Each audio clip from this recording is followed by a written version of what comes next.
Në shpesh ta mërësia pëse unë jam gjallë, e vetë një arsye është se ushtarët e mi kanë vdekur.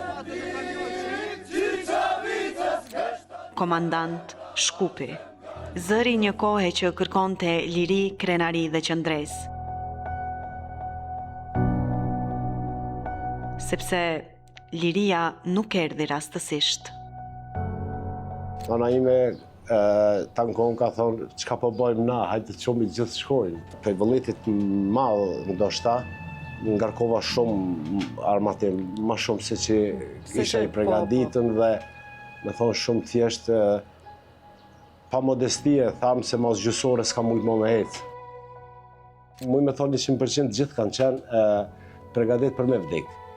Por neve nuk na u kanë dashur ata për me vdekë, na u kanë dashur me jetu, po me luftu. Kem pas nga 17 vjet deri 23 mesatarën. Qysh është për një komandant me humb shtart? Çfarë ndjenje, çfarë përjetimi? Edhe ai dëshmori që ka qenë veç një ditë në luftë, po dhe ka ra dëshmor, për mua ka vlerën e njëjtë si atë me Jashari.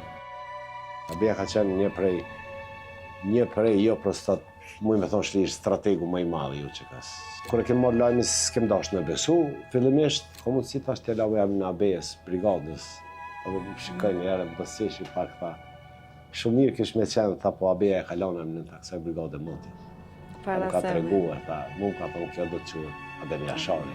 Kur na kanë rrethu, do me thonë neve, unë kom thonë kjo është ai momenti që na duhet vritemi të gjithë. Fillum të gjithë me bërtit, do me knu, se e po, i ndëgjojsh, me i nish, me krejt, të afru krejt, i që ka qenë apër që na i kem po copa të frituru të oficerve, të ushtarve sërbë, dhe na kanë radhë kështu edhe për mi edhe neve, copat, si me mbrojt popullatën civile, ndoshta më e madhe se si me shkatruar mikën. Tankohen natën, janë bë planet qysh me i lëviz civil për me kuptu rinia sot, çka është liria, ose sa është e mirë kjo liri, duhet me kuptu si ka qenë.